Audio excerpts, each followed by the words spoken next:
Hello बच्चों, स्वागत है आपका अपनी classes exam study with you में। बच्चों, जैसा कि आप सभी जानते हैं कि हम लोग सारी बोर्ड एग्जाम के सारे इंपॉर्टेंट क्वेश्चन कवर कर रहे हैं।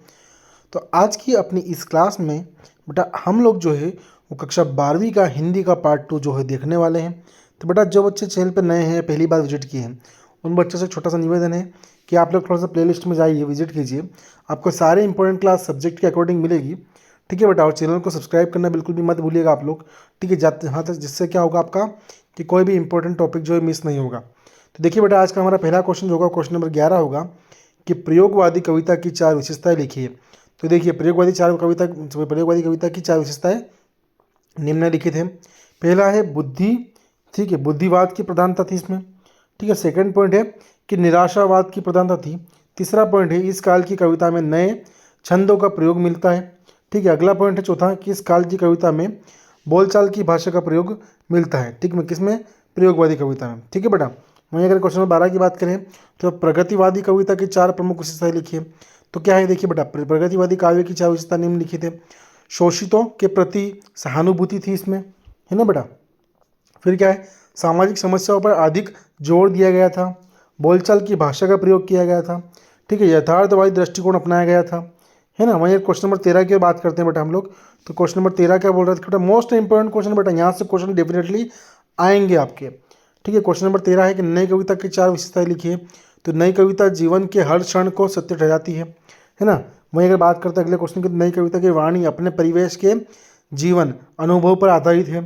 ठीक है, फिर तीसरा पॉइंट है कि नई कविता लघु मानव को स्वीकार करती है। फिर उसका अगला पॉइंट, नई कविता में जीवन मूल्यों पर पुनः परीक्षा दी गई है। ठीक है, परीक्षा की गई है। अगला क्वेश्चन है क्वेश्चन नंबर 14 कि उड़ने और खिलने का कविता से क्या संबंध है। तो पंछी की उड़ान और कविता की कल्पना की उड़ान दोनों द्वार तक पहुंच जाती है।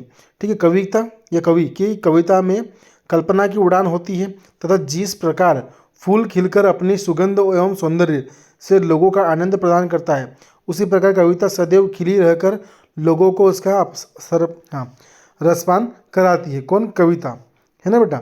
मैं अगर बात करते हैं अगले क्वेश्चन, क्वेश्चन नंबर 15 क्या बोल रहे हैं कि कविता और बच्चे को समांतर रखने के क्या कारण हो सकते हैं। तो कविता और बच्चे दोनों अपने अपने स्वभाव से खेलते हैं।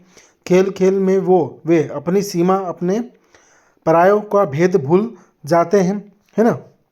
जिस प्रकार एक शरारती बच्चा किसी के पकड़ में नहीं आता, उसी प्रकार कविता की भाषा अगर जटिल हो जाए तो चाहे उसके लिए कितना ही प्रयास क्यों ना किया जाए, ठीक है, किया जाए, जटिल हो जाए, चाहे उसके लिए कितना ही प्रयास क्यों ना किया जाए, समझने की योग्य नहीं रह जाती है।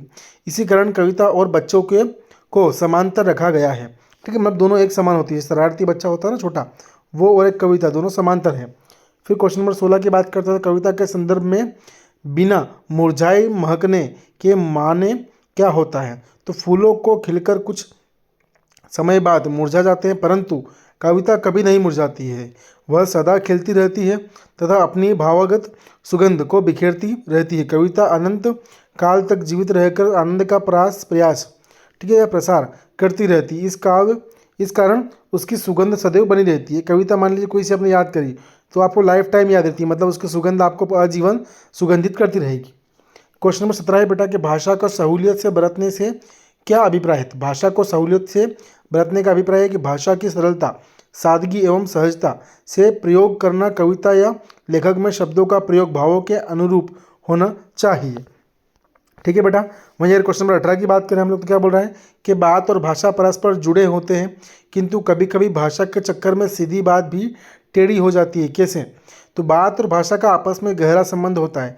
बात का अभिप्राय स्पष्ट होने के लिए सही भाषा का प्रयोग करना चाहिए, किंतु कई बार ऐसा होता है कि हम भाषा को सहज नहीं रहने देते हैं। हम विकट भाषा का प्रयोग कर सीधी सरल बात को भी शब्द जटिल में उलझाकर टेढ़ी बना देते हैं। बहुत बार होता है हम लोग कोई बात बिल्कुल सरल तरीके से बोलना चाहते हैं, परंतु उसको सरल तरीके से बोलने भी हम लोग चाहते हैं ना, तो वो बात सामने वाले को बहुत ज़्यादा जो है वो कठोर या हम बोल सकते हैं कि अप्रिय जो है वो महसूस होती है। क्वेश्चन नंबर 19 से कमरे में बंद अपाहिज करुणा के मुखौटे के पीछे क्रूरता की कविता है, विचार कीजिए।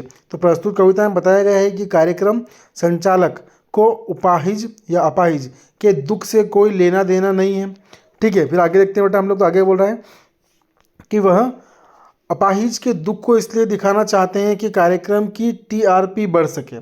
ठीक है। फिर तीसरा है कि कार्यक्रम संचालक अपने लाभ के लिए किसी भी हद तक जा सकते हैं। मतलब एक कार्यक्रम बनाया गया है परंतु जो उसमें जो टॉपिक दिया गया है उस टॉपिक पर कार्य ही नहीं हो रहा है।